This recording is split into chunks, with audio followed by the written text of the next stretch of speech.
How are we, folks? I'm back. Yeah, a little bit of music here in the intro screen as well. That's nice, right? What we're gonna do is, we're gonna do some NBA. As you can probably tell by your title of your stream here as well. But, we're gonna cut the cam off as well. So, no cam this time. And, here we go. Thanks for watching, folks.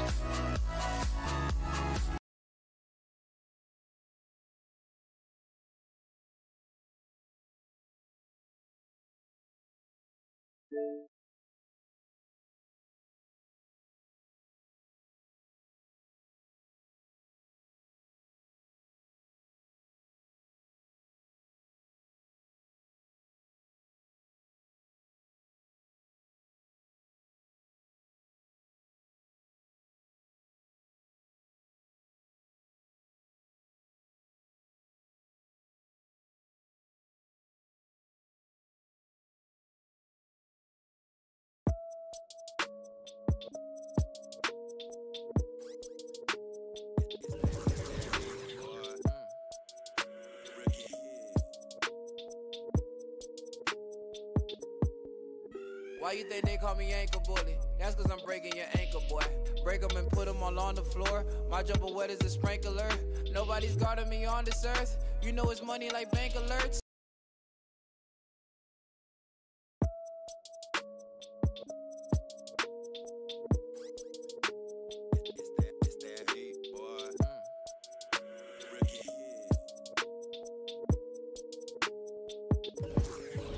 Why you think they call me ankle bully? That's cause I'm breaking your ankle, boy. Break them and put them all on the floor. My jumper wet as a sprinkler. Nobody's guarding me on this earth. You know it's money like bank alerts. I'm getting high for the temperature. I know your girl want my signature. I know she want it, I'm all call. I'm always open like Walmart. Remember when they used to sleep on me? Now they not missing alarm clocks. I got them all scared to guard me. Look how they...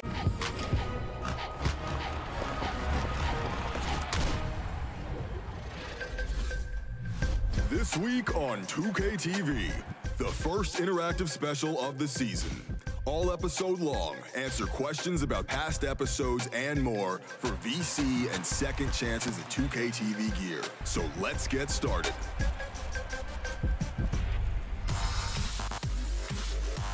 I've got some big news. 2K TV is on Instagram.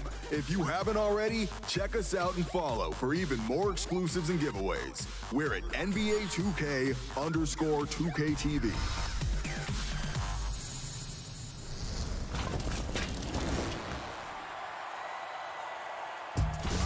What's up, everybody? I'm Robbie. It's time for the My Team 2K TV Interactive. Klay Thompson earned a Diamond Moments card for hitting how many threes in a game? Was it 6, 8, 13, or 14?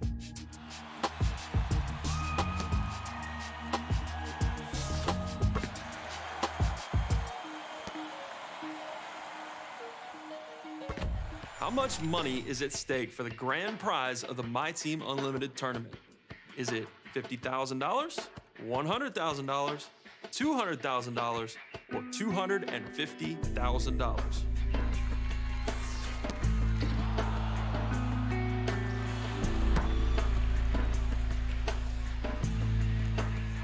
Over 16 weeks, how many NBA 2K players will qualify for the My Team Unlimited tournament? Is it 16, 32, 64, or 120? It's the 2K Sports pregame show. Okay, basketball fans, with me, Kenny the Jet Smith, Shaquille O'Neal, I'm Ernie Johnson. You're watching 2K Sports, but you know that already. Tonight, it'll be the Chicago Bulls up against the Celtics out in Boston. So for the Celtics, their last game, a win against the Trailblazers at Moda Center. That game was a dominant performance. Always nice to win one going away, but it's just one game, and they'll be ready to go tonight.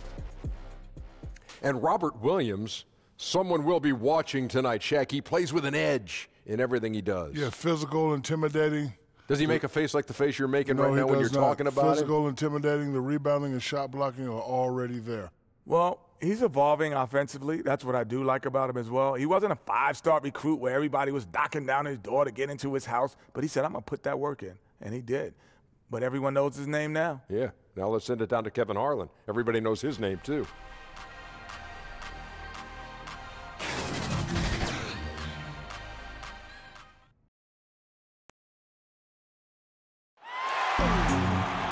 Everyone in their seats here in Boston to watch the Celtics on the home court. Kevin Harlan here with Greg Anthony, Chris Webber. Hall of Fame sideline reporter is David Aldridge. And we're happy to have with us one of the great two-way players in the history of the game, Kevin Garnett. KG, welcome. Man, thank you. How's that headset feel? Does it feel pretty good? Man, this is, hey, I never knew, Kev. It's a great fit, bro. Yeah, it's not too bad, is it? Is this mine? Yeah, it's yours, and you look good in it. Thank you, bro. Looking at Boston, they took a win in their last game against the Trailblazers in Portland. It was just a textbook performance. That game was all theirs. Once they got it going, it was full speed ahead. Away from home, you got to execute, and they did that flawlessly. Yeah, and they also controlled the pace of the game for most of the night. Outstanding effort in a hostile environment. And before we get going, let's hear from David Aldridge on the sideline. David? Well, guys, Kyrie Irving is excited to leave Cleveland for a bigger role in Boston. He said, challenges are what makes us most human. Conquering fear of failure, showing people you're the best, and that you've prepared for this moment. Those are the things that interest me. Kevin? Yeah, he's wired differently, D.A. Thank you. And Kevin, what's it feel like when you hear you're one of the most dominant players of this generation? In a generation of great players. That's weird. That's weird to hear because, you don't do anything by yourself. Think of the names. Think of the names. You know what? When you talk about stats and you talk about, numbers, then you put them up against, previous and your peers, then yeah. But, you got to always give homage to coaching styles. You got to always give homage to organizations, other players. Players make this league. This is not something you do by yourself. You come in here, you put your work in, but, the camaraderie and the energy that you're able to get, the friendships, the bonds you're able to get in this, now you have to give that to your teammates and your brothers that have helped you on the way. You've always deferred. You've always said, thank you, but listen, look at this guy. Look at this coach. It is, man. Seriously, man. I won MVP in 04, and it was more about the guys that I was playing with and our connection more than the award. I was kind of the symbol and the example of that team put together, and I hope that I was able to always be, the example of. I hope that I was able to always, have those guys to be proud of, what we all accomplished that year, because one person just don't come into that and do that. That's a team thing. Now let's take a look at the Bulls' opening lineup. Levine and Parker are the wings. Carter out there with Robin Lopez. And it's done in at the point. Now here is Irving. Last game out he had 40 points. Brown, good. Kevin, you did the unusual. Your senior year in high school, you transferred not just to another city, but to another state where you were named the high school player of the year across the country. Tell us a bit about the importance of that personally and playing-wise to you. Well, going to a new place, I wanted to establish myself in a big city like Chicago, coming from a small place like South Carolina. It was a shock at first. And what I mean by shock, I just never estimated that many good players being in one central area. Chicago has tons of talent that's unheard of. And all I wanted to do is just have a presence there. And it was a bit of a task, but, slowly but surely I gave myself short goals. To be number one is always a goal of mine, but more importantly, to be established, for everybody to know that, this is Kevin Garnett. This is who he is. This is what he's about. And, I used to wear that on my shoulder. I've always took a lot of pride in myself and how I prepare. And I wanted everybody to know in the city of Chicago that I was there. I don't care who it is. You can't leave him wide open from that range. To the inside, here's Baines, and it's sent back by Lopez. Well, Lopez is out there to set the tone defensively. I mean, he's a wily, strong defender who sends shots back with authority. And that's good. Lead pass to get it done. and they've scored several times already here in the first quarter on the inside.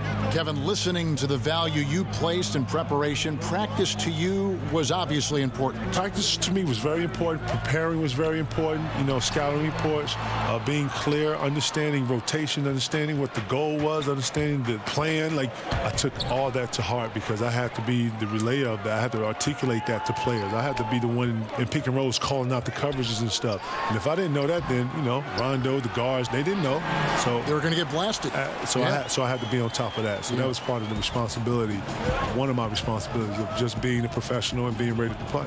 Here's Levine following the basket by Kyrie Irving. Dunn looking over the floor.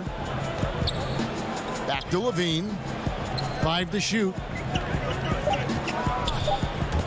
And stolen by Kyrie Irving. And here comes Brown, leading the fast break. Outside Irving. Connects from three-point range. Irving's got 5 now.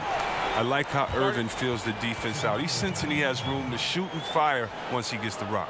And the first time out of the game called for Chicago. Yeah, you can sense he wasn't happy with how things are going here. Probably looking to change it up a bit. Well, you have to review your matchups, make sure you're maximizing the potential of each one.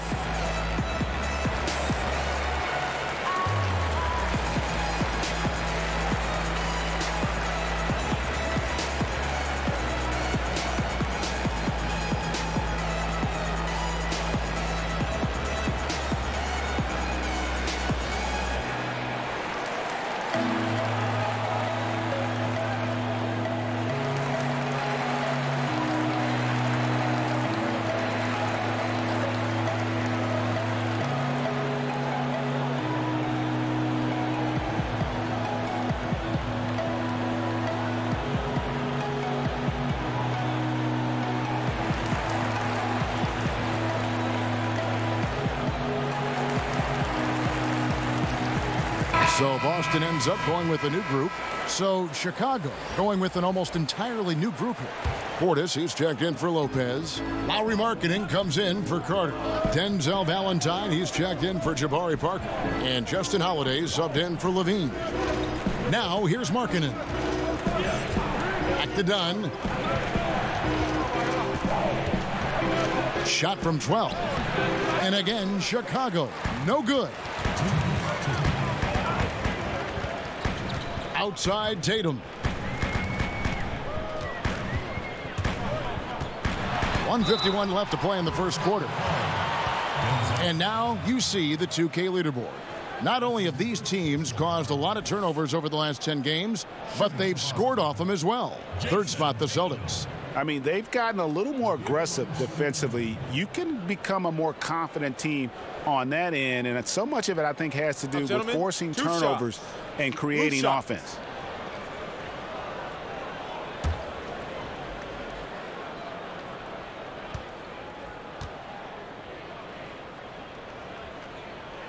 The first one falls.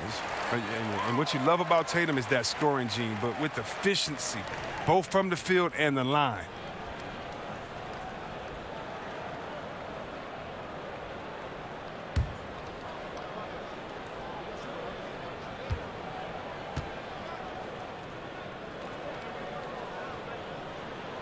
And so he makes both from the line. And Kevin, going back to your title team with the Celtics, do you think you realized at that time how special it was? If I knew what I knew now, I would have tried to bottle. Yeah, I know. I would have tried to bottle as much as I could. Doc knew it. Doc Rivers knew it. He did. He did know it, yes. Doc Rivers knew it, and he knew it day one, and he knew that if we was going to be committed, we had to be the leaders of the commitment. It was going to be hard on the three of us. He was going to be very tough, but it made us who we are, and it pushed us to another level. It was like he was the perfect coach at the perfect time for the perfect threesome, right? Seriously, man, because a lot of people, go to Phil and his style and how it worked for him, Michael and Scotty and that three with Rodman, and then him transferring and going to L.A., doing that with Kobe and Shaq and making that a dynasty. Doc Rivers had a whole nother style, and it was like a Chuck Daly kind of style. It was a bar kind of very, very firm, very physical, but in your face, with class. We're going to knock you down. We ain't going to help you up, and that's what it is. Yeah. And we're going to share the ball on offense. We're going to move it. We're going to have multiple players. We're going to attack for 48 minutes. Look, this is how we're going to play this game. He had a real style that was similar to some of those Detroit, some of those more tougher teams that you hear. That's the style that we practice with and we play with. It showed. It showed. I mean, they have that just like historically good. Bangs home the trifecta.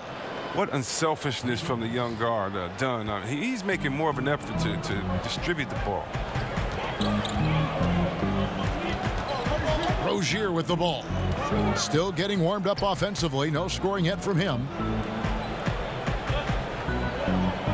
Tice kicks to Rozier. 6 on the shot clock.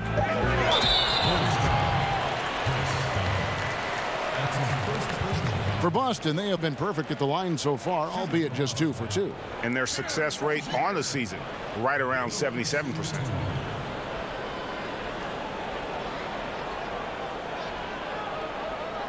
2 shots.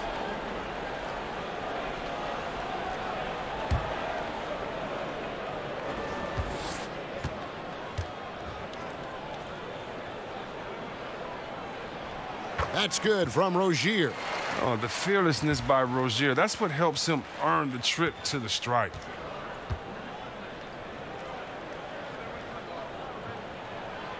Second free throw, no good. Just doing the job on the backboard. It's a 4-second differential between the shot clock and game clock. Good ball movement here by the Bulls. Now here's Valentine. He's tightly guarded. 5 on the clock. Over in the corner, Portis. Drops in the tray. Portis has got himself on the board with 3 there. When Portis first came into this league, he didn't have this shot. Now he does. Here's Tatum. He knocks it down, but wait a minute. The officials are getting together. They may want to review this one. And it looks like they are going to review the play. The question, did he get the basket off in time? And to me, guys, it looks pretty clear-cut on the instant replay. I mean, the ball was out of his hands in time. I think they'll confirm this one pretty quickly.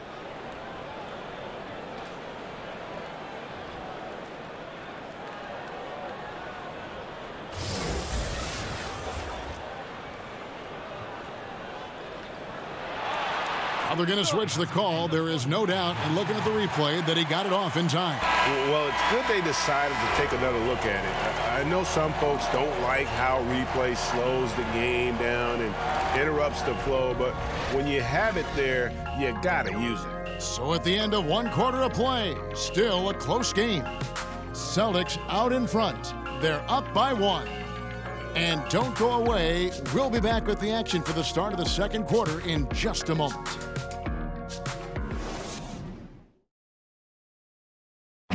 The Celtics have shown their toughness and their determination. Kyrie Irving talks about what he sees in his own teammates. What's going to separate us is how close we are. And when we're in the trenches together, I'm looking to my left and to my right and knowing that these guys have my back. They certainly do. And the Celtics have assembled some hard-nosed, unselfish players. Really no better group for Irving to surround himself with. And we hope you're enjoying the game. Both teams tonight keeping things pretty even so far on the scoreboard. When you consider how the Celtics are doing, guys, what jumps out to you, stats-wise? I mean, an interesting first quarter. The pressure D seems to be causing a lot of turnover. Well, that's what happens when you're aggressive on that end of the floor. They took a few chances and took control of the game. On the court right now, second quarter for the Bulls. Valentine and Markkanen, your small and power forwards. Dunn and Holiday team up in the backcourt. And it's Portis in at the pivot spot, manning the middle. Kevin, we know the big markets offer more opportunities than just basketball. Does that make it impossible for small market teams, you think, to compete? I think that as long as you have dollars in the market, yes, you can be competitive. I think that your GMs have to actually put forth some work and put forth teams. You got to find what groups of guys work together and then go out and try to foresee that. I think in a game where you're dealing with cash and you're dealing with being able to have ability to sign and trade players in this league, I think that you can make a competitive roster. There's no mishaps on There's what enough you can money do. around. Absolutely. Yeah. And player movement is more than ever now. You know, players are not doing 5 to 6 year deals no more. Players are doing 2 years. Yes. So, yeah, you can definitely make a competitive roster. Now here's Valentine, guarded by Tatum. And again, Chicago, no good. Celtics leading by 3. Back to Smart. Pass to Morris.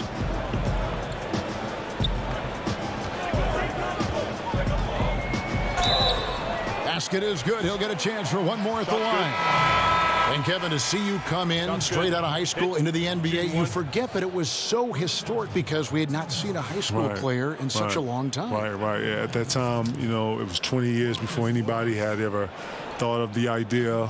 I figured that I had the work ethic and the passion and the appetite for it. And I never looked back. I never second-guessed my decisions. But when I did second-guess myself, I got in the gym and changed it. One of the greatest picks in the history of the draft.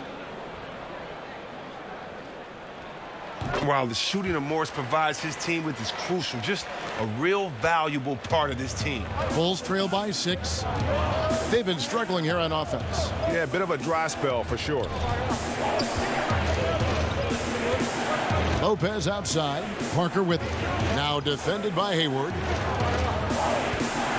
Valentine kicks to Levine. Off the mark there with the three-point shot. Rare you'll see him miss such an open look. Hayward against Parker. Hayward dishes to Brown. Passes it to Irving.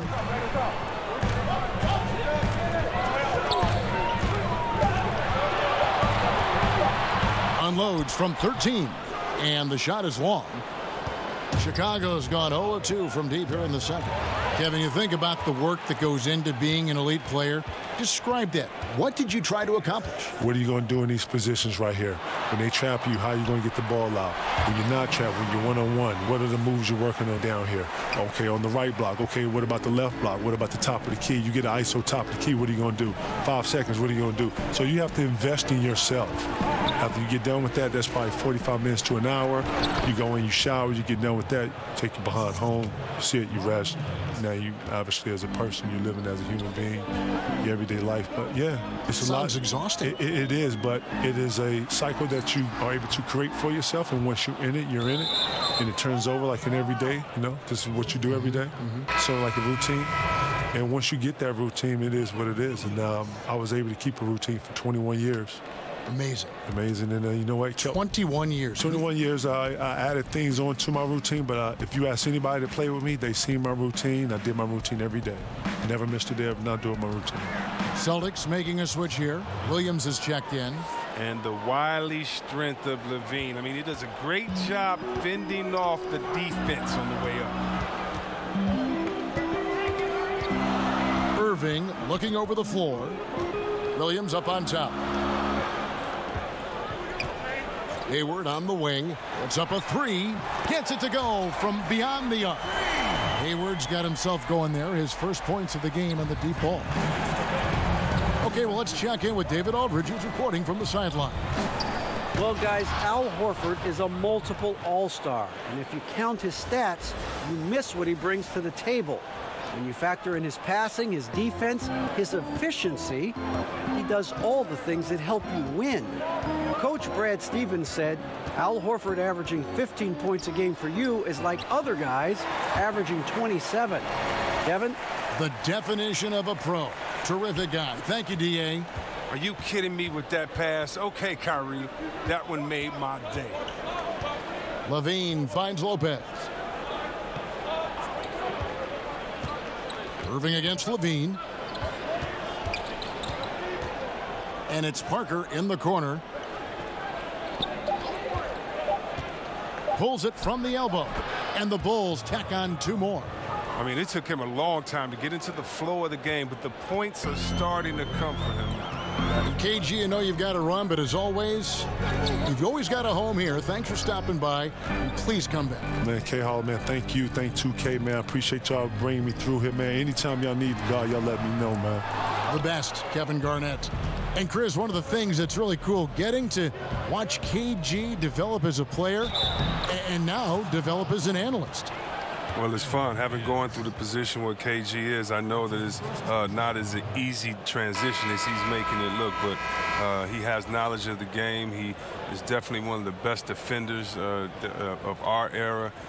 He's a winner, and so it's great to hear his insight anytime you can. Jason Tatum, he's checked in for Boston.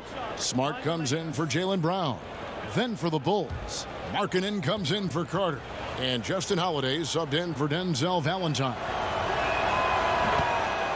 Robin Lopez out of Stanford, entering his second decade in the league.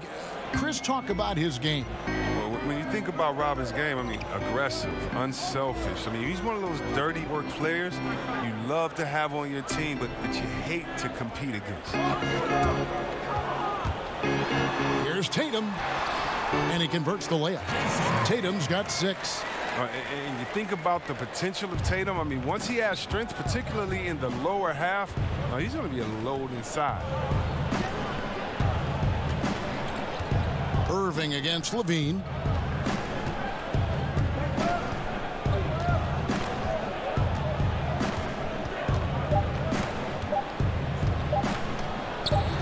Buries the 20-footer. Levine's got 4 points now in the quarter. Nice bucket. There's no question about his skills at the offensive. So that'll be it for the first half. Fairly even battle underway in this one. Celtics lead by 2. And now let's catch up with David Aldridge, who's standing by from the sideline. All right, Dave. Thanks a lot. Kyrie, what were you all focusing on coming into the game tonight? I come out with a intense focus and intensity that other teams can't match. Just doing whatever it takes to keep our tempo. Guys are in a great rhythm when we have a great tempo. So just trying to get everybody involved and do whatever it takes to win. Well, we'll see if you can keep playing at your pace in the second half. Thanks a lot. Back to you, Kevin. Okay, David, much appreciated. And now time for halftime. So we'll be back in just a bit to get the third quarter underway. And now, the 2K Sports Halftime Show. We welcome you back. Ernie Johnson with Shaquille O'Neal, Kenny the Jet Smith. Quite the tussle there in the first half, huh? Boston found themselves in a close game in the first. They were able to squeeze ahead by the end of the period with just a 1-point lead. They battled hard in the second quarter, and it was reflected on the scoreboard. Kenny, what's your take on Boston so far? Well, there was a big spark from the bench in the first half. Sometimes you're hoping for your reserves to come in and just hold court, but they didn't do that. They actually got better. And Shaq, what'd you think about Chicago? Well, I thought the one bright spot was the effort on the glass. Several times when momentum was sliding, getting a timely rebound really lifted them. The strong work on the glass is key because that's how you string together a series of big stops.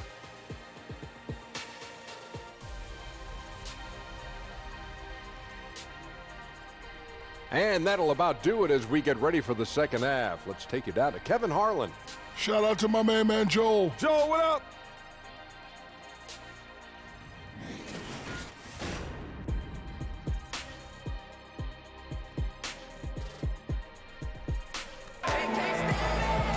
Second half of basketball upon us. We may be in for an exciting finish based on how close of a game that's been so far. Kyrie Irving really making a difference here. And when everyone's keying on you, you have a choice. Become passive or just work that much harder. He consistently chooses the latter. Well, that's the mentality of a true competitor. Some guys shrink in the face of a challenge. For him, it's what he plays for. And we've got second half action for you. Thus far, a pretty evenly contested game. And so it's Irving. He brings it up for the Boston Celtics. The lead is 2. Filling out the wings, it's Brown and Hayward. Aaron Baines out there with Williams. And it's Irving at the point guard. That's the Boston 5. When it came to a big man's responsibilities, you helped pave the way for so much change in that regard. But what are some of the big C-Web now doing that weren't done when you were playing? I don't know, Kevin, if it was anything that they weren't doing, but it's the freedom to do it with consistency. So even if we talk about a Larry Bird, who only could shoot maybe a 3.5 a game, let's just round it up to 2 threes a game. Well, now, what if Larry Bird had the freedom to shoot 10 threes a game like guys do now? And so I think that the game has caught up with players' skill set as opposed to the skill set catching up with players' games. So no longer are you held to being a big man. Now you can be a basketball player, and being a basketball player for Dirk Nowitzki is much better than him being a big man. Dirk Nowitzki being a basketball player that he is means that he is a threat wherever he is on the floor, because he's not just limited to a 2-foot box space there in the post. And for defenders like myself, I would much rather Dirk Nowitzki have to stay 2 feet in the post than to be able to shoot the ball whenever, wherever he wanted to. Because I tell you what, now you got a problem, because he can knock it down from anywhere and everywhere that he wants to. Levine against Brown. Levine passes to Carter. Tried to answer back, but that three is off the mark. Celtics leading by 7. Brown kicks to Irving. And we're just about 2 minutes into the second half now.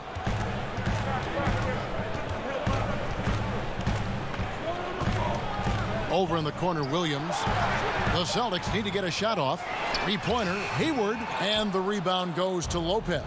Well, that's their first miss after hitting 3 in a row to start the half. I mean, I guess it had to happen sometime. Hayward against Parker.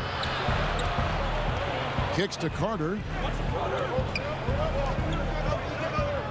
Done outside. Over Irving. They grab their own miss. Here's Lopez. And the call on the shot that sends him to the line.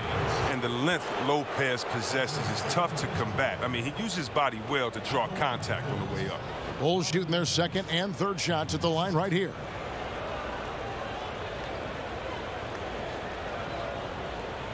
Take a break. Take a break. 2 shots.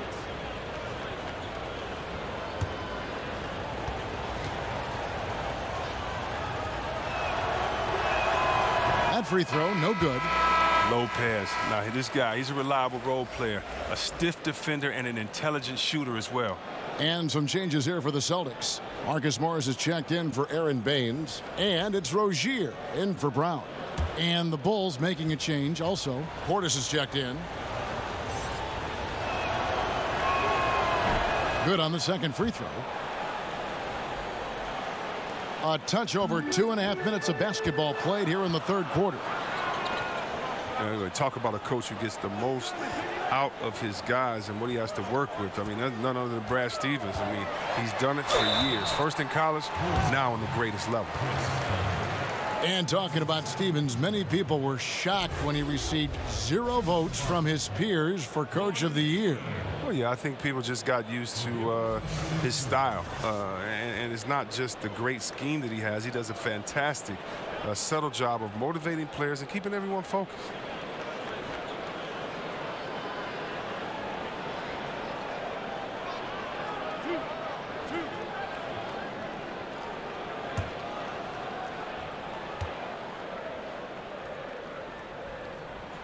The free throw drops by Hayward.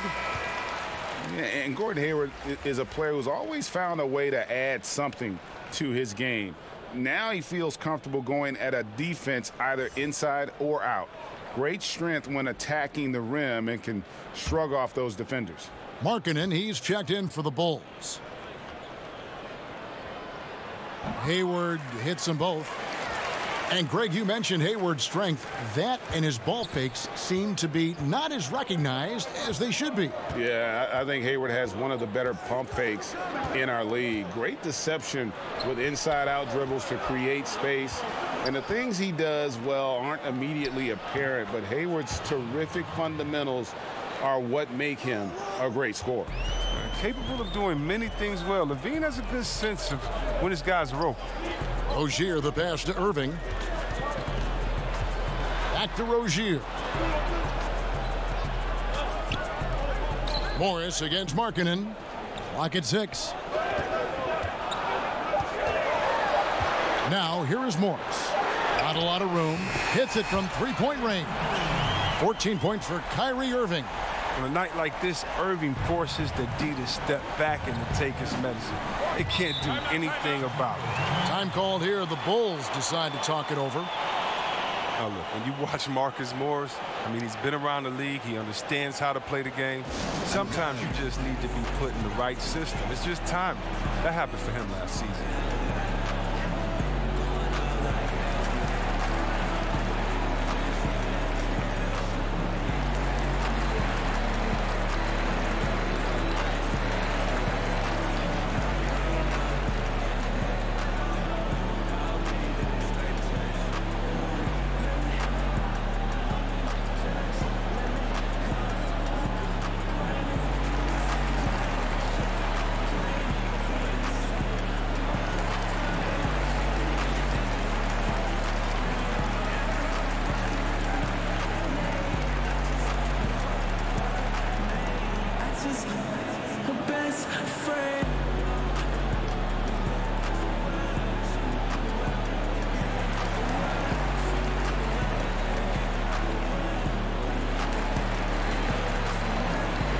The Celtics making a switch here. Tatum's checked in, and Chicago also making a switch. Justin Holiday's checked in for Chris Dunn. In the third quarter with just over 3.5 minutes off the clock. And when you give Morris some freedom on the offensive end, he can carry you through long stretches. Kevin, he's a terrific shooter. Stand still, off the dribble, back to the basket. It really doesn't matter with him. The other thing, he gives you tremendous toughness. He likes to mix it up. He won't back down from a challenge, I'll tell you that. Here's Tatum, and it's Boston with another. An elite mid-range shooter. That's what he is. Even back in high school, Tatum will always have this in his arsenal. Levine finds Portis. Good ball movement here by the Bulls. So the wing on the left. Irving against Holiday. Back to Levine. And Boston with the rebound. Here are the Celtics with the ball. They're on a 14-5 run here. Irving dishes to Morris.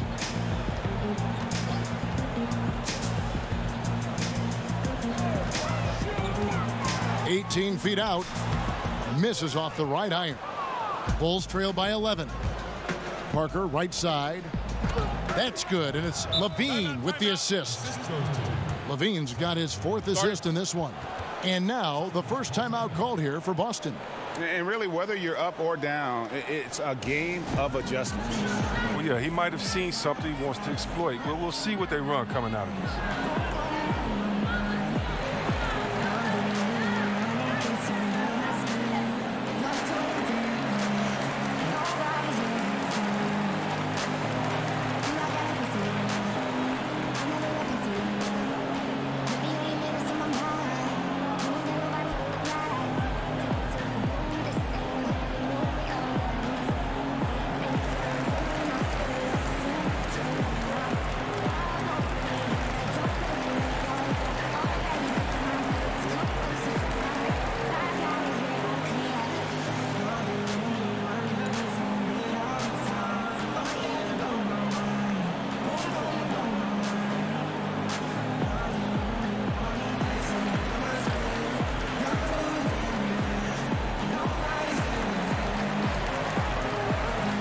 Some changes here for the Celtics.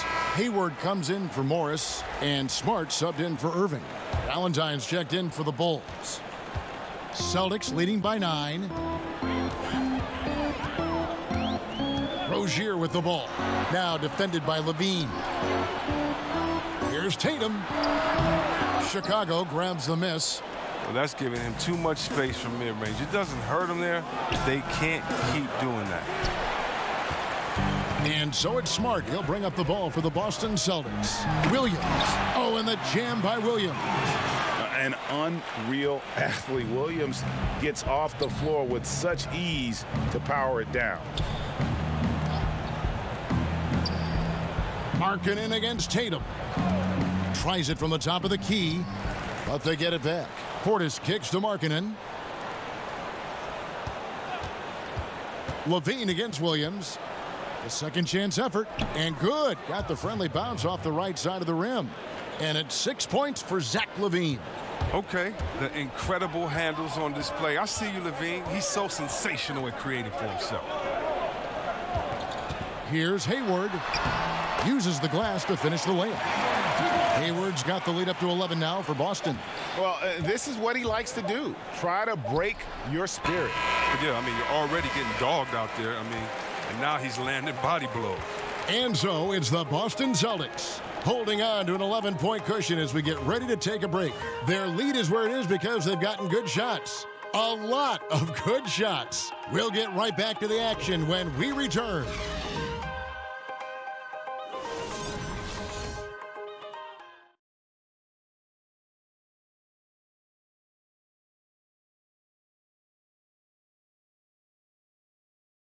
Now let's take a look at our assist of the game presented by State Farm. Yeah, an easy choice tonight. Look at the precision on this pass. Put it on a platter for him. Yeah, he put it on the platter, and it was served cold. Now, I love the poise, the decisiveness. This is how you run an offense.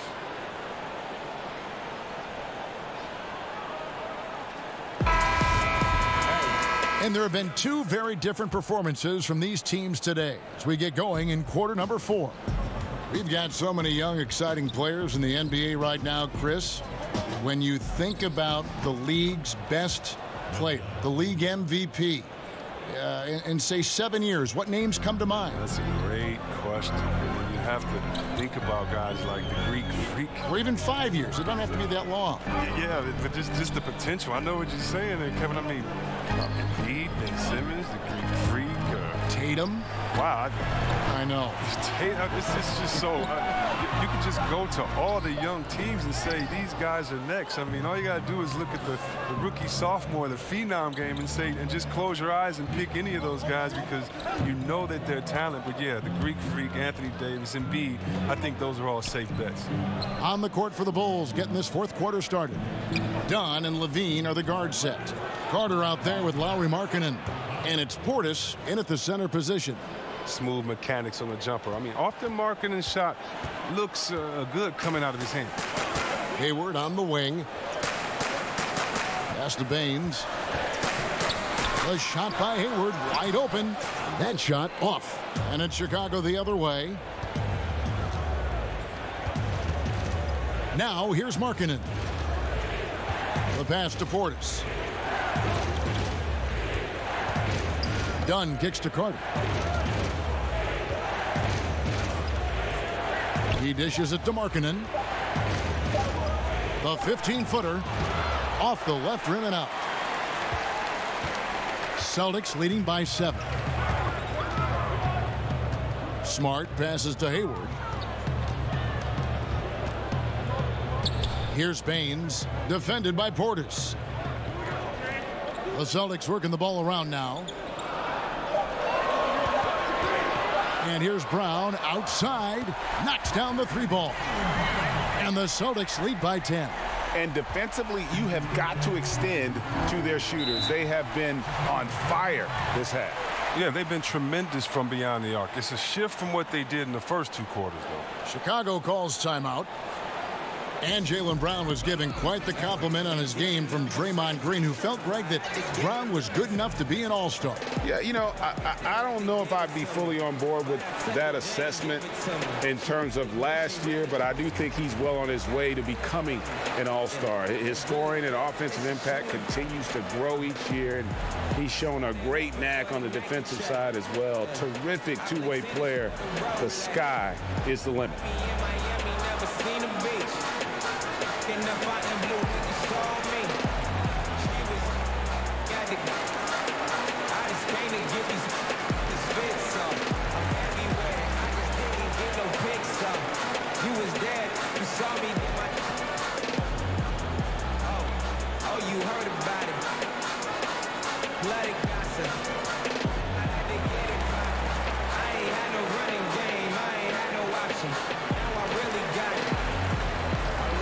Kyrie Irving, he's checked in for Marcus Smart. Robin Lopez is checked in for the Bulls. Jabari Parker comes in for Markkanen. On the sideline, let's catch up with Hall of Famer David Aldridge. Hey guys, well, Fred Hoiberg was talking to his team during the timeout. They have been getting killed from long range tonight, and he said we can't lose track of their shooters. We're overpacking the lane, and we're leaving them wide open. Guys, we'll see if they can make the adjustment. Dunn kicks to Levine. Dishes it to Lopez. Pass to Dunn.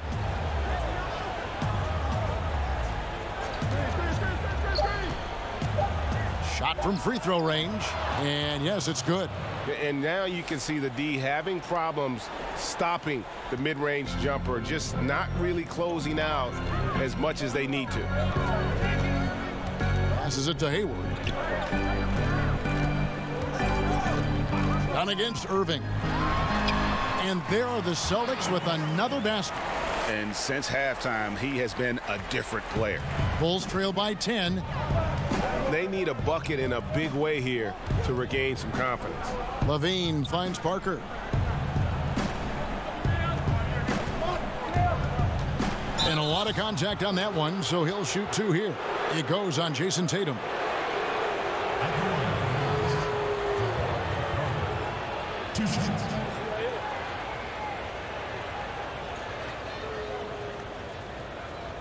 Shooting 2.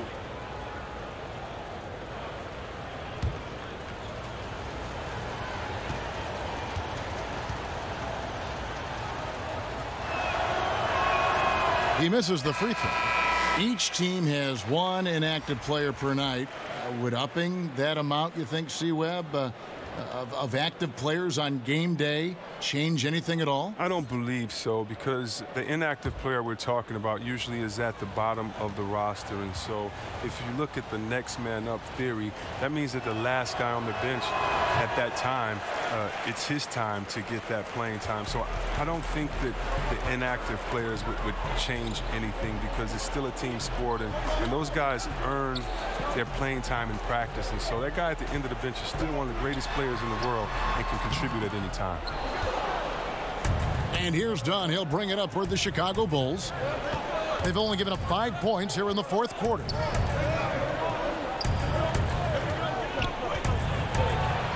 And he uses the glass on the layup. Trying to master the pick and roll. Dunn, decisions like this definitely makes his coaches happy.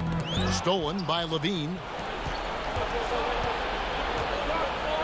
Dunn against Irving. Pass to Carter. There's the dish to Levine.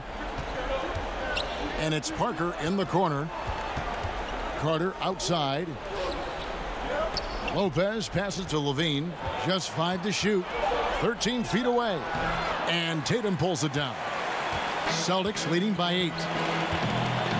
He kicks to Irving. We've got 1:28 left in the game. Brown outside. Here's the 3. And the rebound goes to Lopez. Lopez has got his 5th rebound in this one. And it's out of bounds. They say it was last touched by Williams. Gordon Hayward's checked in for Boston. And Chicago also making a switch. Markkanen's checked in.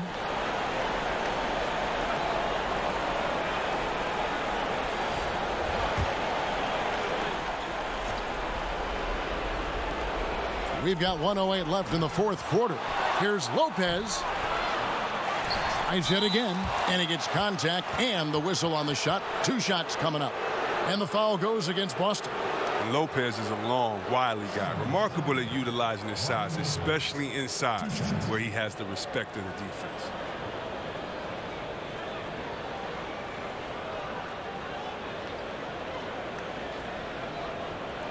Shooting 2.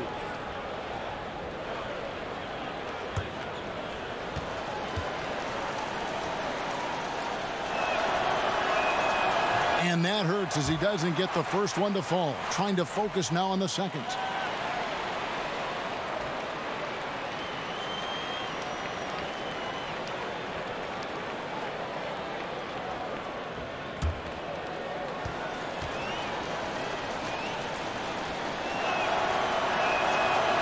the second of 2 is good. That narrows the gap to 7. They're looking to get the most out of every possession. Frustrated to miss even one free throw right now. Irving kicks to Brown. The feed to Baines. The kick out to Brown. There's the pass to Williams. Down to 5 on the shot clock. Ring shot on the way. Bullseye. And the Celtics lead by 9. Oh, you better stick with Irving. You can't allow him any separation in the pick and roll. Time called here. The Bulls decide to talk it over. They're trailing by 9. There's 39 seconds left to play here in the fourth. Guys, your thoughts? I mean, it's iffy that there's enough time to even get a quick shot and a foul.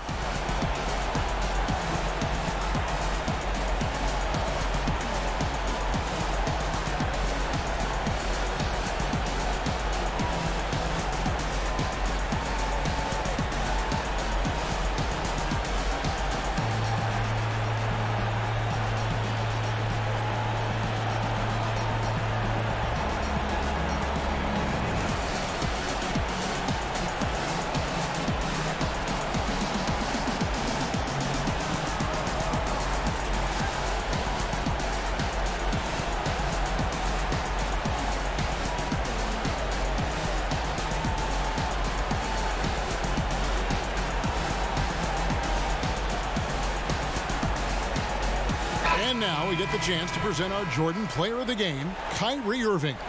And he's played this entire game on his front foot, Kevin. I mean, driving the lane, going to the rim with purpose, and getting those points the hard way.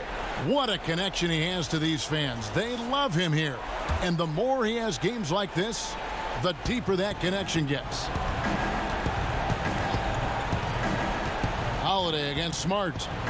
And he lays it straight in. I like that pick play. I mean, you can see how easily it makes it for him to get to the cup. Guys, you've got to think a basket here would seal it. No question. That would be all she wrote. Kicks it to Morris. Now 8 seconds separating the 2 clocks. Holiday against Smart. He feeds it to Williams. Can't hit from in close. Outside Holiday. Valentine passes to Payne. From deep. Off target with that shot. So it's the Celtics picking up the win. They didn't make it easy on themselves or their fans. But in the end, everyone's satisfied. I mean, there were some times that momentum shifted, and especially early on. But let's give this group a lot of credit for that stick-to-itiveness in terms of finishing out and executing. That was a pretty decisive game right there. And now we'll send it over to David Aldridge, who is standing by courtside. David. Thanks very much, Kyrie. Nice win tonight. What was your thought process coming into the game? You know, I was just going out there trying to compete on every play, trying to play as much defense as possible. You know, just sticking to our game plan. We had a game plan going in, and we executed. Got it done at both ends of the floor, Kyrie. Thanks very much. Back to you, Kevin. David, thank you as always. Thank you for joining us. That'll do it for now. For Chris Webber, Greg Anthony, and David Aldridge, this is Kevin Harlan saying thanks for watching. So long, everyone.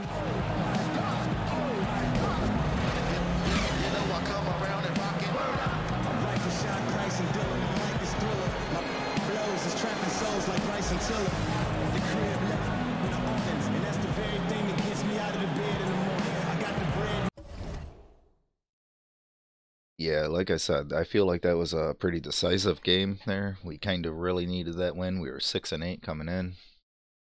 6-9 now. Kind of tell where our season is headed. Numbers like that. Boy, we'll be lucky to break, what, 40 then, by that rate. I don't know. We'll keep going. We'll see how we get.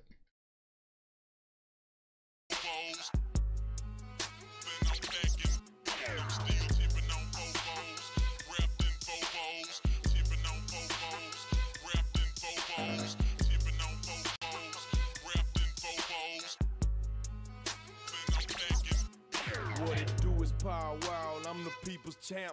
My chain light up like a lamp, cause now I'm back with the camp. I'm crawling similar to an ant, cause I'm low to the earth. People's feelings get hurt when they feel. Now let's see if you've been watching 2K TV. Which special guest commentator was featured on 2K TV this season? Is it Kobe, KG, Bill Simmons, or David Aldridge? I've always been a massive Laker fan, even when I was a kid. Thank you for having me, man. It's always a pleasure to see you. It's part of getting into that character. I was there for every step of the video game Ooh, revolution. I chose wrong. What did we capture with Kareem Abdul-Jabbar at MoCap? Is it his My Career Scenes, his skyhook, coaching gestures, or national anthem? We'll go. Listen up. I need your attention for 1 minute. Okay. I'm Very wrong special again. guest here with me. You in my house. What? Hey, come on in. Cover athlete Giannis Antetokounmpo joined us in New York City, and where else? Is it in Milwaukee, Los Angeles, Greece, or at 2K MoCap? Our first ever international cover athlete. Right, I didn't know that. So when I found out, I was really I'm good at excited. this, huh? All right, we're done. It's the 2K Sports pregame show. Hello, everybody. Ernie Johnson here. Shaq's here. Kenny's here. Welcome to this edition of 2K Sports. Moments away, it'll be the Chicago Bulls going up against the Bucks in Milwaukee. We've seen some solid play from this Milwaukee team recently. They're a team that no one wants to face right now. With just one loss in the last 10 games, they'll be tough to beat. Here in the early part of the season, Kenny, we've already seen a few teams outperform expectations. What can they do to keep rolling? Just keep playing to your strengths, and you never let up. You can't change what you're doing now. It's working. It's that simple. It's that simple. And to add on to what my good friend Kenny is saying, Am I not your friend? But you didn't say anything. Yes, Kenny I did. said something. All right. Anyway, can't get overconfident like you're doing right now. Even though you're winning, you keep looking for things that you can do better. Man. And you are my good friend, Ernie. I love you. Thanks, Shaq. Now, let's send it over to Kevin Harlan.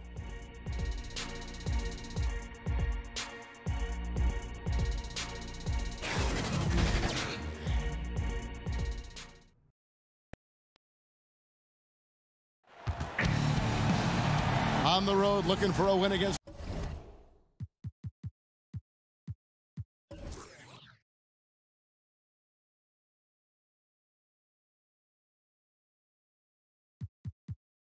an Eastern Conference rival. The Chicago Bulls are ready for this thing to get started. 2K Sports brings you Friday night NBA action. This is Kevin Harlan with Greg Anthony, Brent Barry, and David Aldridge. Special treat for our viewers this evening. The sports guy, Bill Simmons, is with us. It's half of a special treat as Brent Barry is, but I'm going to do my best. Brent Barry's pretty good. He's really good at stuff. Yeah. He reads you a lot. Half a treat is better than the whole treat, right? I mean, come on. Honored to be here. For the Bucks, they continue their stretch of home games. What a start to the season. Quite a story now, with 8 consecutive wins looking very good. And I think for Milwaukee, you know, this happens every year. A team outperforms expectations early. You wonder, is this just an anomaly or is this something they can sustain? Well, it could be hard for them to keep this rolling, but the initial boost of confidence for all these players could help them weather any storms on the horizon. And with tip-off coming up, we've got just enough time to hear from our good friend David Aldridge on the sideline. D.A., take it away. Well, Kevin, we know how fortunate the Bucks are that they uncovered a top 5 player in Giannis Antetokounmpo. But this creates pressure on him to chase a title while he's in his prime. And with their coaching change and roster changes, every move is under heightened scrutiny. Kevin? He wants to win in Milwaukee, D.A. Can they help him get there? You know, Bill, you look at the Bucks, probably have to be more competitive on the defensive end to fulfill their true potential.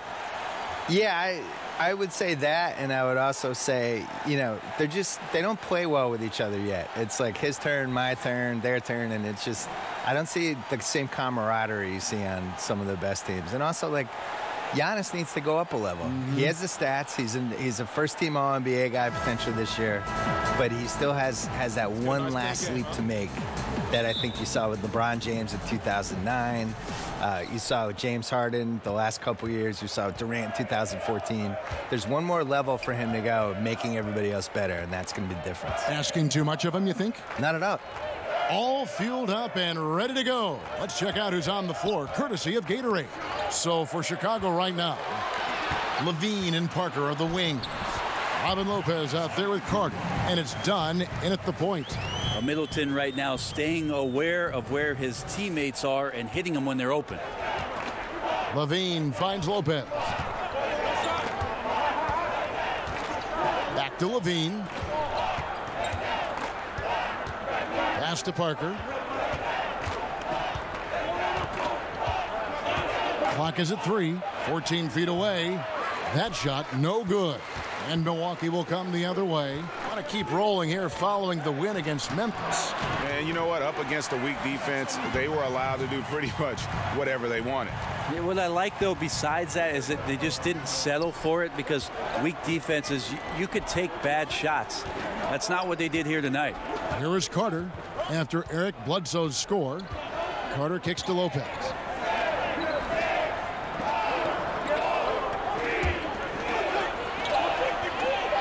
Chicago needs to get off a shot here. Levine can't hit. Bill, we know about the love affair you have with the NBA, and you've written about it for so long. Started with the $4 ticket in Boston with your dad.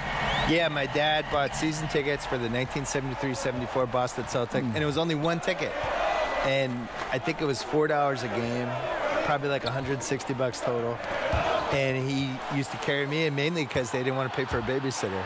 So I started going to games that year, probably sleeping through a lot of them, and they won the title. How old were you in 72? So I was 4. 4 years old. I'm not going to lie, I don't remember anything from that season. The first season I remember is the year later when they lost before the finals to Washington. And then the year later, they won the famous finals against Phoenix, the triple overtime game. I was there. Was Cowens on that team? Cowens, Havlicek, Yep. JoJo White. Yep. And I was at the triple overtime game in the 76 finals. Was probably the most famous NBA game ever. The kids out there now would nominate like Game 7, 2016 or something. But triple overtime game was the most famous game ever. And I slept through the entire second half and the first overtime. Oh, no. But then woke up because everybody was standing the whole second overtime, so I had to get up. Yeah, it looked like they tried to shoot their way out of the slump, and that didn't work. They got to go back and regroup. Well, no matter how hard it's been, you want to stay positive, stay focused, and maybe a couple shots will get you right back in it.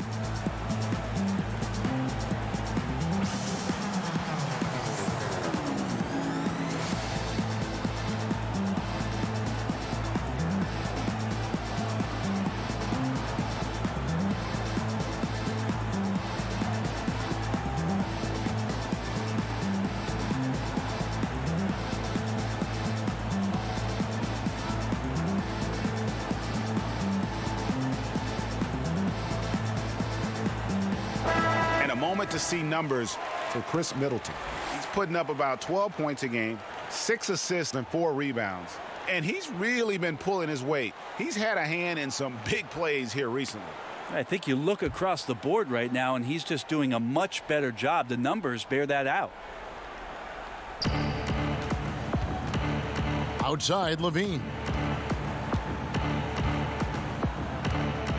First quarter of ball, almost 2.5 minutes in. Parker surveying the floor. Shot clock at 6. Here's Lopez. Another miss, and they desperately need a bucket. Oh, you just relish those kind of opportunities, and the defense got lucky, but they need to guard that area of the floor a little bit better. Middleton dishes to Lopez. Over Lopez. And no good, trying to use the glass. The shot's there for him, and he's got to take it. I don't care if he doesn't convert. That's a shot he has to continue to take. Bill, a top advisor for the U.S. High School Athletics and Activities Division, recommended that schools adopt esports programs. What's your take on that? I'm all in. It's probably my son's only chance to go to college, so I really I really hope it happens. No, listen, the world changes every decade. I know. And you got to change with it. And the reality is esports is one of the biggest things we have now. And if you're under 15, you're way more likely to play video games and be good at that than you are to do anything else. So why wouldn't we be able to benefit from that? The whole esports in general, just the audiences they're getting and as a spectator event, that's been building. So why wouldn't that work for college? And so here is Chicago after the basket by Milwaukee. Parker outside. Milwaukee with the rebound and going against Chicago, their first meeting of the season. And they'll be doing their best to establish superiority over this club, something they failed to do a year ago. A different look for Milwaukee. Zeller, he's checked in for Lopez. Henson comes in for Ilyasova. And Brogdon subbed in for Chris Middleton. Chicago also making some changes. Bobby Portis is checked in for Lopez. And it's Markkanen in for Carter. And Zeller kicks to Bledsoe. The pass to Brogdon. 1:53 left to play in the first. And he banks in the layup. Antetokounmpo's physical gifts. On a dunk last season, he literally jumped over the 6'6" Tim Hardaway Jr. You remember the play? Yeah, I think he's going to dunk from behind the foul line during a game. He might. Mainly because it's so easy for him, because it's like 2 steps and he can do it. But the last guy I remember being able to do what Giannis does was younger LeBron, where LeBron was such a sick athlete, like in that 2008, 2009 range, that he almost shrunk the court. And he would get a steal at half court, and then in 2 steps he was at the rim. Exactly. And you would go, wow, how did that happen? And Giannis is like that. I think Anthony Davis is a little bit like that too, where it's just the geometry of the court seems screwed up when they're out there. Looking at who's out there now for the Bucks. Shabazz Muhammad's checked in for Giannis Antetokounmpo, and it's Matthew Dellavedova in for Eric Bledsoe. And you can't help but pick their defense apart. They're completely in disarray. Henson against Markkanen. Here's Levine. Nails the wide-open jump shot. Levine's got his second bucket of the night. And you got to like the vision for Markkanen. I mean, a big man who knows how to find the open man. And stolen by Portis. Holiday up top. He's guarded by Brogdon. Jacks up a 3. Zeller grabs the board. Bucks leading by 14. Dellavedova scanning the floor. Muhammad against Portis. And that one clearly a foul. Gets the whistle, and 2 shots coming up. That's his first personal foul. The Bucks shooting their first shots from the stripe in this game. Shabazz Muhammad at the line for 2.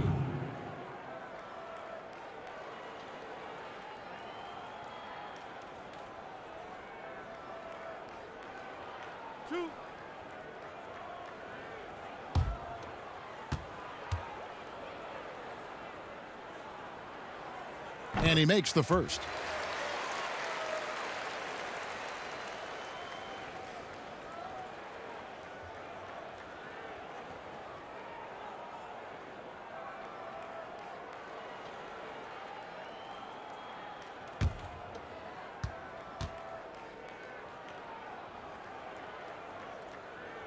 He doesn't get the second one. Bulls trail by 15. They could use a big shot here to get this offense going. Too many empty possessions. Right now, they need a basket. Now here's Levine. Defended by Dellavedova. Now Levine. From downtown. And that one released in time, but no good. There's not a lot of guards in this league who like the Knights that Matthew Dellavedova is going to match up across from them. Scrappy on that play. And so it's the Milwaukee Bucks. Their lead at 15 going into the break. They've been putting on a clinic in the paint. Shots are falling with regularity, and they are pounding it down low. And don't go away. We'll be right back. Malcolm Brogdon was the 2016-17 NBA Rookie of the Year. We spoke about Giannis Antetokounmpo and his willingness to listen and learn. He's going to listen, whether you're giving him advice. Even as a rookie, he was listening, and I would listen to him, but he was actually, if I saw something as a point guard, he would actually listen to me and try it out the next play. And that's special. You don't have many guys at his status that are doing that. Yeah, that's very rare indeed. Being a sponge early on and Greg soaking up new ways to expand your game is important. Kevin, no question at all. Plus, the humility. Knowing your teammates can help you grow. Easy to see why they love him in Milwaukee. And glad to have you with us, folks. Second quarter of basketball. This game has not exactly been neck and neck, but plenty of time left in this one. And for the Bucks here, they've been putting a show on, guys. The chemistry through the roof, and it's allowed them to build this huge lead after one. All parts are working together, even the guys who have not put the points on the board making their subtle contributions. We've got John Henson. Matthew Dellavedova is out there with Brogdon. Then it's Tyler Zeller, and it's Muhammad in at the 3 slot. That's the group for Milwaukee right now. Now here's Levine. He gives his team some nice contributions, averaging a bit over 10 points a game. Bill Commissioner Adam Silver believes the 2K Esports League will have the staying power of the NBA, the WNBA, the G League. A pretty powerful comment to make. And I hope he's right, because I want to be the lead color guy. I want us to be the team. Why can't it be us, Kevin Harlan? Are you kidding me? Let's do that. Cut me the check. Sign As Rasheed me Wallace up. would say, CTC, cut the check.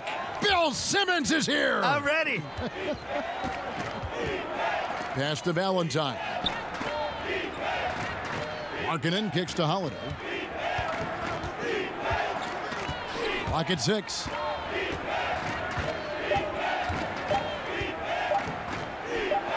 Cans the shot from the wing. Here's Brogdon. He picked up 12 points in their last win against Memphis. 2 minutes now played in the second quarter. It's rebounded by Portis. I don't know what happened there. That was an easy 2 points that he just threw away. Levine deciding where to go with it. Markkanen passes to Levine. To the paint. The kick out to Holiday. 2 on the clock. And it's good for 2. Holiday's got his second bucket tonight. You know, when the Bucks drafted Malcolm Brogdon out of Virginia in the second round, there probably weren't too many people that thought he'd be Rookie of the Year. But that's exactly what he was in Milwaukee. Yeah, I'm still not sure how he was Rookie of the Year. He's a really nice guard, but, you know, some years the rookie class just doesn't work out. I always thought they should just roll the trophy over to the next year and make it worth 2 trophies. Last year would have been a great 2-trophy year because you had Ben Simmons versus Donovan Mitchell. But that's what happens. Sometimes the draft is what it is. But I do think 50 years from now, people will be looking through. What would they look through Lists, in 50 years? Lists, all kinds of virtual reality Google lists. And they will say to themselves, wow, Malcolm Brogdon was the Rookie of the Year? Yeah. That's confusing. How did that happen? Yeah. And sometimes you just want a reminder of what our objectives are tonight. Yeah, get everyone on the same page and point it in the right direction. Backflip, make her do stunts, ayy. In the tuned touchdown, boom, shakalaka. Oh, eyes on me, I see you watching. Oh, we do what we want to. Oh, before we come through. Oh, we on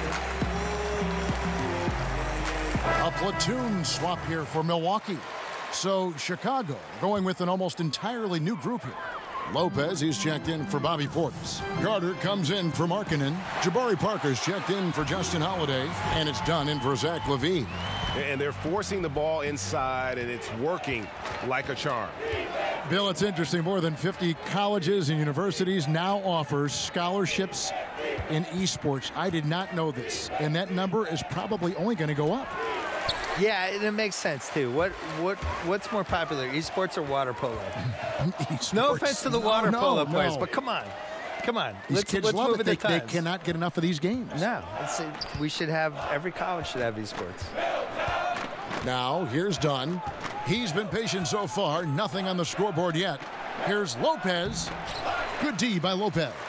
The edge on the glass is the difference. It's allowed them to build this lead. Count that one. That's 12 points for Giannis Antetokounmpo. He's a hard guy to guard everywhere on the floor, but more than anywhere else, Giannis can get you in the paint. That's where he lives. Here's Lopez. Giannis Antetokounmpo making his last shot. And here is Dunn. Looking at his numbers, he's averaging about 6.5 points a game. And that one drops for him. And it's awesome to see Dunn works in his effective mid-range jumper. So sharp, so accurate. Now here's Bledsoe. Some good scoring numbers for him right now, averaging 17 points a game. And it's Antetokounmpo penetrating.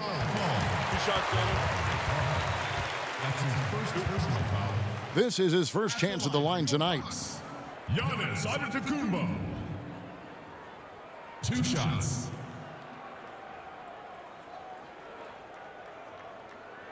Two shots. Relax on the first.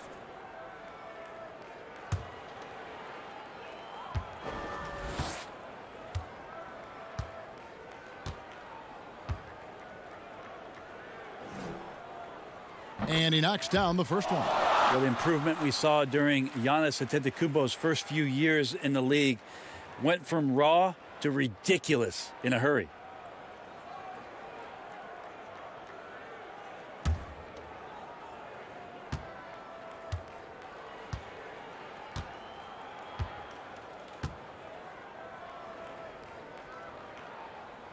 And that one goes in. 2 from the line that time.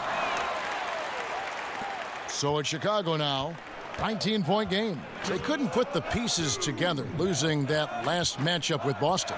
You know, they're the visiting team. It's a loud arena, very distracting at times, but simply no excuse for missing a ton of free throws. Yeah, it just looked like, and I'm not sure if you guys saw this, but just never comfortable in this game. And the line certainly is one of those places where that could show up. Second shot opportunity, and he lays it up and in. Antetokounmpo's got 8 points here in this quarter. And that reach is just ridiculous. Giannis easily beating everybody to the ball and then sends it back.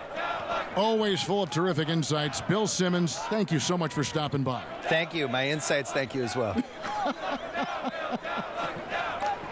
And Brent, always cool, isn't it, to hear what Bill's thinking? He comes at things from a variety of angles. Yeah, the pop culture stuff and the bits from personal life and his interaction around the game. He certainly has a passion for basketball, and it's great that Bill's adding some color to the audience's experience. Dishes to Middleton. Down against Bledsoe. 5 to shoot.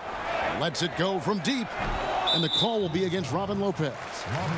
That's his first foul. Justin Holiday's checked in for Denzel Valentine.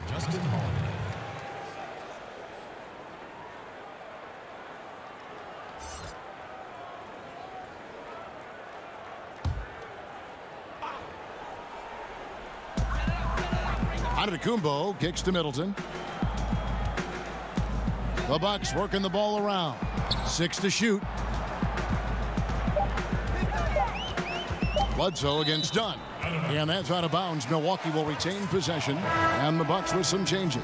Muhammad comes in for Ilyasova. And Brogdon subbed in for Chris Middleton. And a change for the Bulls. Markkanen, he's checked in for Carter.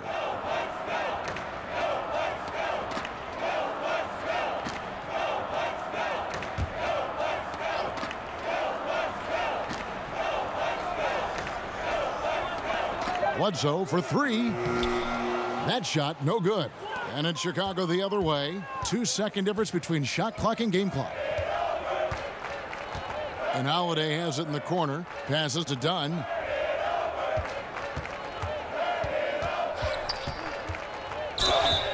And a lot of contact on that one, so he'll shoot 2 here. It goes on Eric Bledsoe.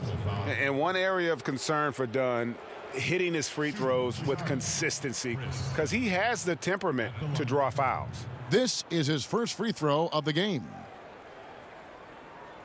Now, gentlemen, 2 shots. 2 shots.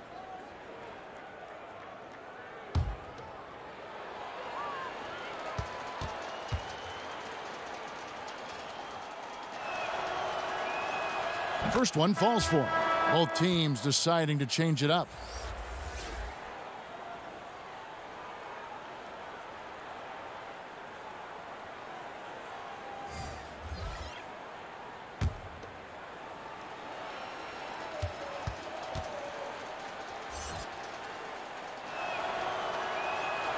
That one falls, so he hits both of them. There's 10 seconds left in the first half of the game. Pass to Antetokounmpo.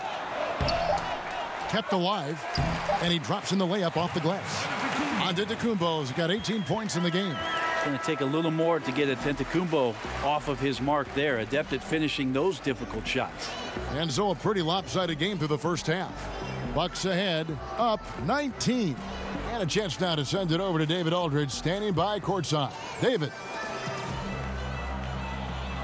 Thank you, Kevin. Here with Chris Middleton. Chris, it seemed like you all were dictating tempo in the first half. How did you do that? Okay, we're getting the styles, grabbing the rebound now, just trying to push it, try to get the best shot available.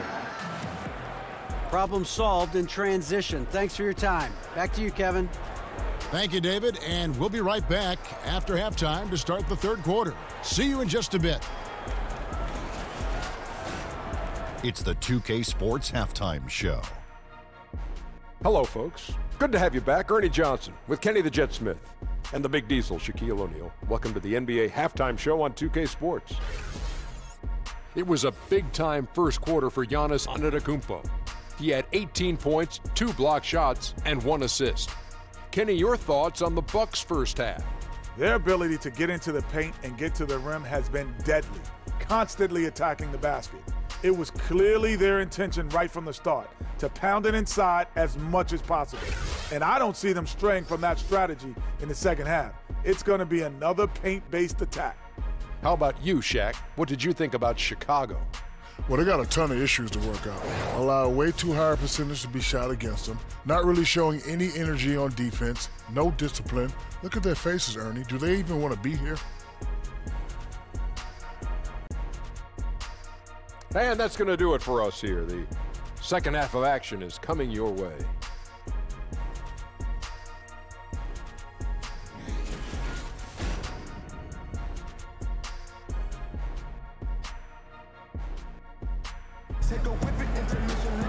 And after a very lopsided first half, we'll see if things play out a little more evenly here in the second. You look at Antetokounmpo, and this game has been everywhere. Yeah, the rebounding, particularly on the offensive side, as good as it gets. He was bringing the effort down low. Yeah, those extra possessions, considering how hard it can be sometimes to find offense, become invaluable. And with the second half upon us, we'll find out if this game becomes the route that it's threatening to be. There are a lot of guys that can just blow right by you. They turn on the jets, and they're as quick as a hiccup. And there are some guys with that quick first step they're a blur. I love watching Damian Lillard in Portland when it is that he has one of those, most of the games he has it going, but one of those games where he's really got it going. And the way that he can get around a pick and get into the hoop. Damian Lillard, explosive. Put Kyrie Irving, put John Wall's blazing speed on that list. And sometimes Goran Dragic, the way he weasels into a lane, and I mean that in a good way, finishing off. No, I like that word. That's a good word. He's fantastic. So we have tremendous explosive point guards who get the job done. So for Chicago right now, Dunn and Levine are the guard set. Carter out there with Parker, and it's Lopez in at the 5 down low. Eric Bledsoe, Greg, one of the league's best slashers. Yeah, he gets to the rim with regularity, and he finishes at a high rate, lives at the line. He is a nightmare in the open court.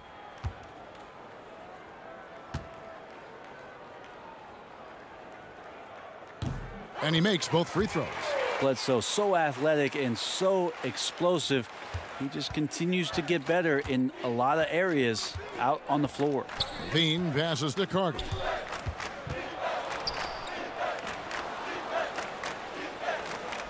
Back to Levine. Lopez inside. Lopez is there. Kick out to Levine. Clock at 4.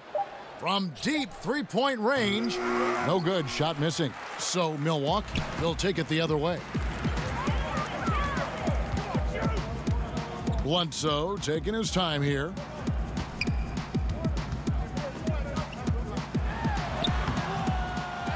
It's hauled in by Dunn. Bulls trail by 21. Down low, Carter. And the layup's good off the glass.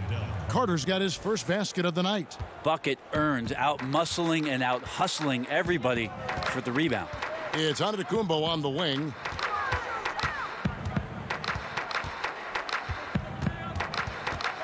Back to Bledsoe.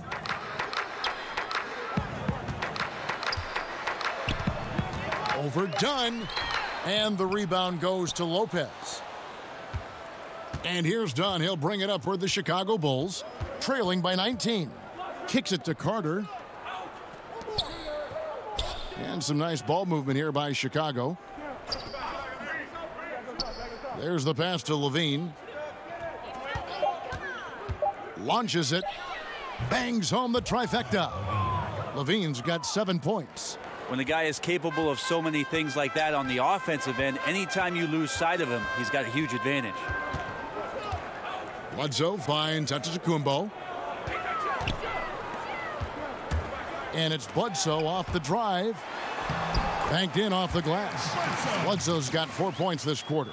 How about the speed of Bledsoe on that drive right there? Fantastic at slashing inside and finishing. Chicago calls timeout. Eric Bledsoe at 1 point, Brent, maybe the best defender in the league at the point guard position. Multiple knee surgeries later. Where do you think he stands now? I think there's been some regression from what he could do athletically, Kevin. So now you have to start to rely on your skill.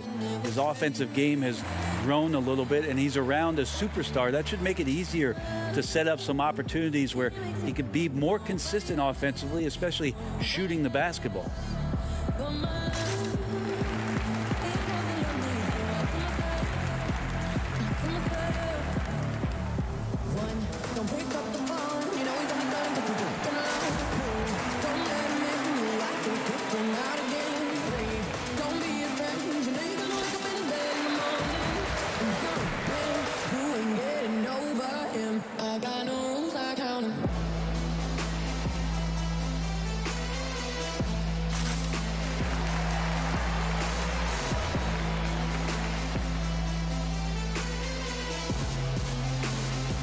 The Bucks making a change here. Henson's checked in.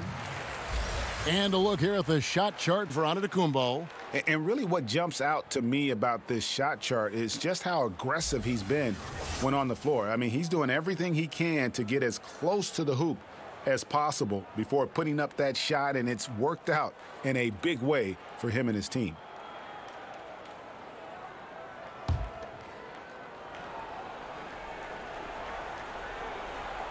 Not quite 2.5 minutes played here in the second half. Here's Dunn. Up and in from the low block. Dunn's got 6. And Dunn is spectacular, seeking contact and getting it. He just absorbs the hit, yet still able to finish. Now here's Bledsoe. He has 6. Back to Antetokounmpo. Bledsoe against Dunn. Lock at 6. Shot's good by Bledsoe. 8 points for him. Tough to match up with Eric Bledsoe. He's incredible at slicing up the D, especially using the bounce. Dunn kicks to Carter. Parker outside. Middleton against Levine. And the foul called on Antetokounmpo. That's his first foul. Well, the Bucks with the superstar talent in Giannis Antetokounmpo, the critical decision this summer for selecting a new coach came down to a very qualified one in Mike Budenholzer. And with all the options out there, 9 coaching changes, I think that Bud saw the opportunity in Milwaukee as being a great one to push this team a little bit forward. The talent on the roster tantalizing enough for him to head to Milwaukee after his stint in Atlanta. And with the success they've had rebounding the basketball, they're right where you'd expect them to be, firmly in the driver's seat. Bledsoe kicks to Antetokounmpo.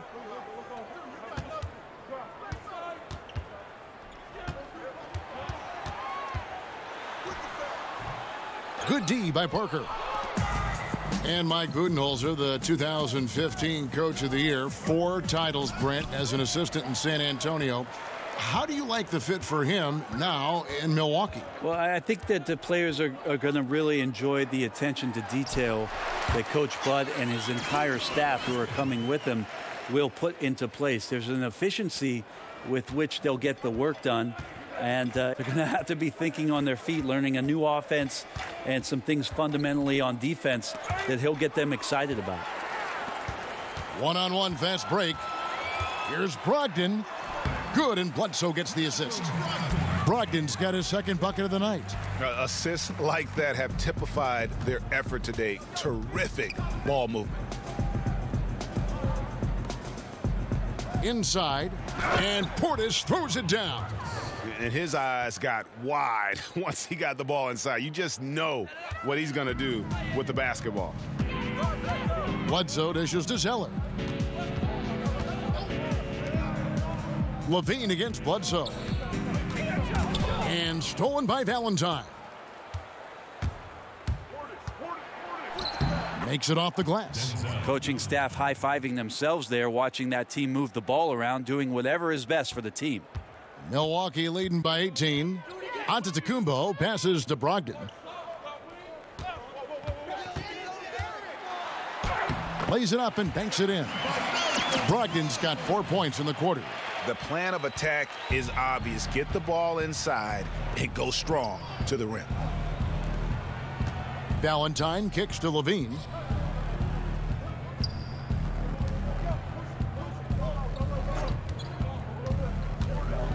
Six to shoot.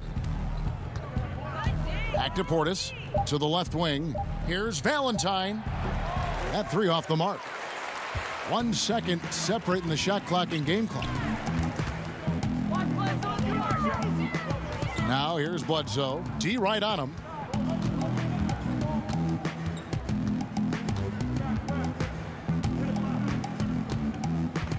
He kicks it to Antetokounmpo. And he hits it just before the shot clock expires. Antetokounmpo's got 22 points. It just keeps coming at you. Giannis has so much energy, and when he's this aggressive, he is just a dynamite offensive player. And so it's Milwaukee cruising into the quarter break with a 22-point lead. They've been playing some ferocious defense. And we'll be back with you shortly.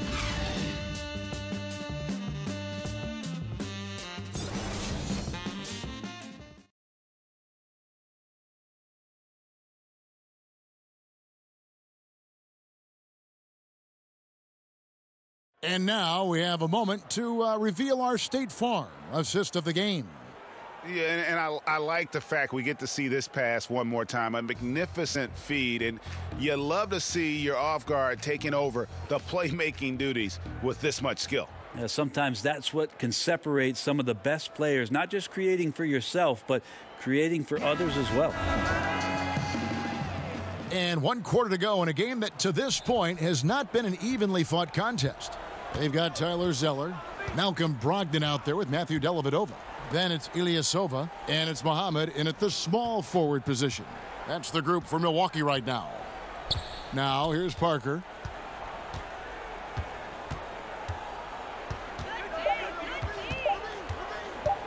Shoots from the line. Offensive rebound. Markkanen, and good work on the boards. They pick up the second chance points. Markkanen's got the fourth quarter started here with a bucket for the Bulls. Brent, last season the league cut back on timeouts. Are you hearing any other ideas of how to reduce the duration of some of these games? There's also the idea last year where they put it into place where right after the second quarter ended, they put you on a 15-minute clock in between halftime. It started immediately. And I thought that that was ideal. So if you're at a game and you get to see the dog jumping through the hula hoop. Which you love. I love it. I know. It's only going to last the 7 or 8 minutes before the teams come back out. And I thought last year that helped the game speed along. And I think they sped up last year, if I'm not wrong, Kevin, by about 3 minutes time. I'm glad when you go out there and balance the dishes on your head. That's always been so fun to watch. There's only one red panda, Kevin. I know.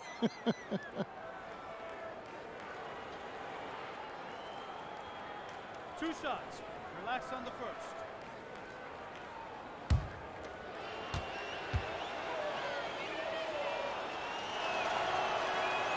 And the first one drops.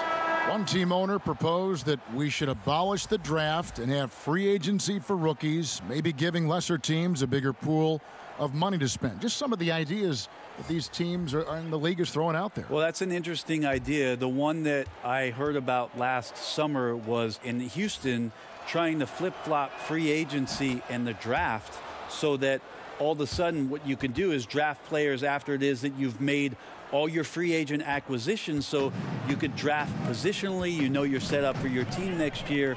And the more I've thought about that, Kevin, coming into the season, the more I like it. So we'll see what kind of traction that gets. Now here's Middleton. Bucks passing it around. Brogdon against Dunn. For three. The shot by Brogdon, no good. Bulls trail by 20. Floats one, and there's the nice layup by Dunn. And they've really gotten on track here in the second half. After that shaky start, the field goal percentage steadily climbing. They couldn't make anything in that first break. And stolen by Dunn. And Chris Middleton pulls it down. Parker against Muhammad. Lopez with the steal. Dunn with it. Here's the teardrop. And he lays it up and in. Well, if they're going to win this game, he's going to require just a little bit of help. Many of the shots he's taking are finding the hoop. Lopez kicks to Brogdon. Pass to Middleton. Fires from deep. No good on that one. Now Chicago takes it the other way. Just under 2.5 minutes gone here in the final quarter. Dunn dishes to Parker. Back to Dunn. Pass to Lopez. Knocked away. The kick out to Holiday. 4 on the shot clock. Over Middleton. The shot by Holiday, no good. It's 3-on-3 on the fast break. The shot by Middleton, wide open. It's good, only a few seconds into the shot clock. Middleton only takes a second to get that shot off. Such a good catch-and-shoot game. Chicago calls timeout. And I like this timeout. You're getting terrible rim protection right now. Well, you got to ask your team to give you a little bit more effort because there's just not a lot of fire on the defensive end.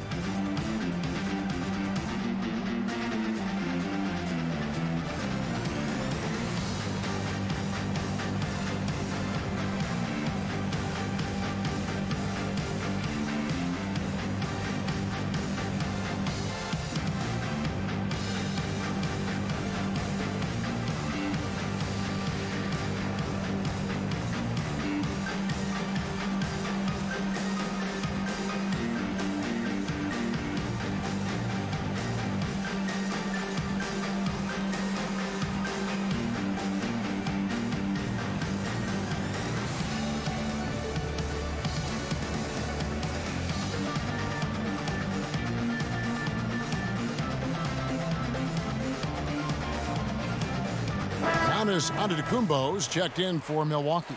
Chicago also making some changes. Carter comes in for Markkanen, and Levine subbed in for Justin Holiday. Levine passes to Carter.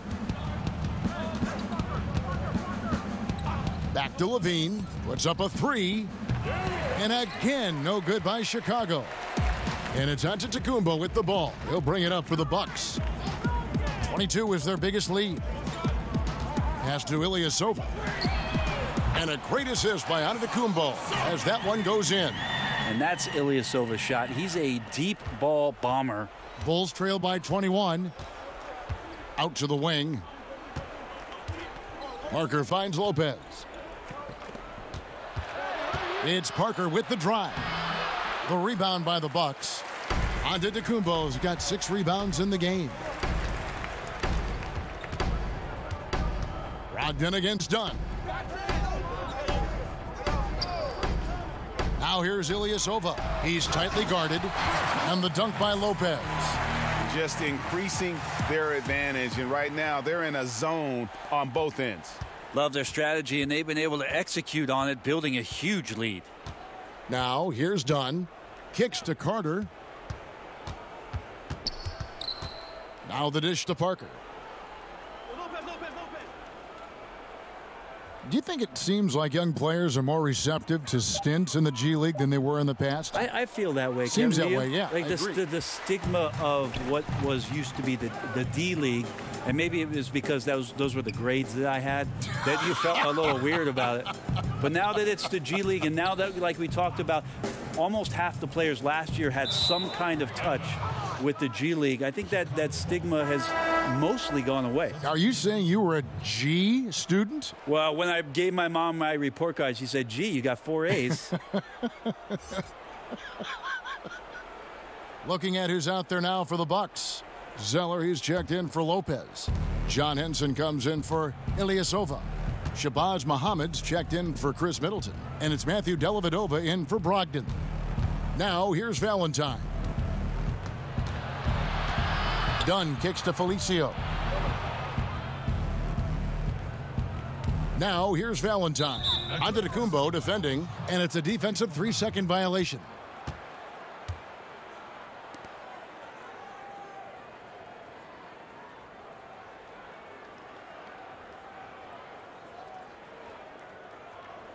One shot, mind the lanes.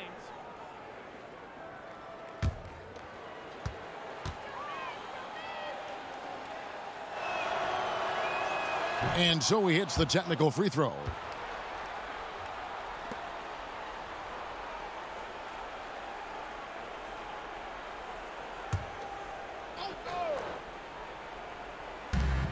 .102 left in the fourth quarter. Dunn outside. Shot clock at 6. Carter outside. And there's the pass to Valentine. And the Bulls with another miss. He has got a lot of confidence in his game, and you have to if you think you can knock one down from there. Yeah, and let's not get on him too much, but that shot is also a little irresponsible. Now, here's Antetokounmpo. Muhammad, the pass to Zeller. Here's Antetokounmpo. Felicio with the rebound. 20 seconds left in the fourth quarter. Muhammad against Holiday. He kicks to Dunn.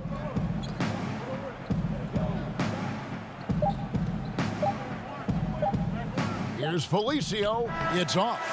So no problem for Milwaukee as they get the win. It was a tale of two teams tonight. One that was in total control, operating flawlessly, and the other just searching for answers that they could never find. I mean, the energy here is just so tremendous. Fans involved from the get-go, and once they started to really pour it on, it was fun to see that rhythm and flow from their perspective.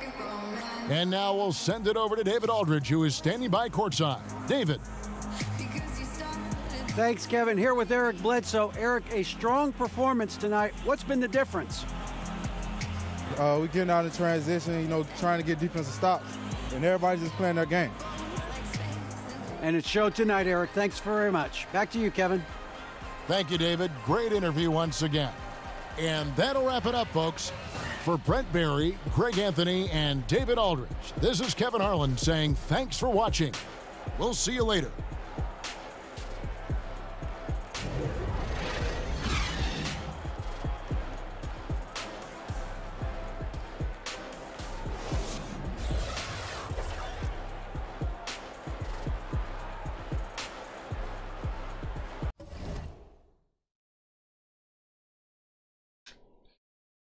All right, folks, that's going to be it for me as well. Thanks for watching. Thanks for checking me out. Till next time. Peace.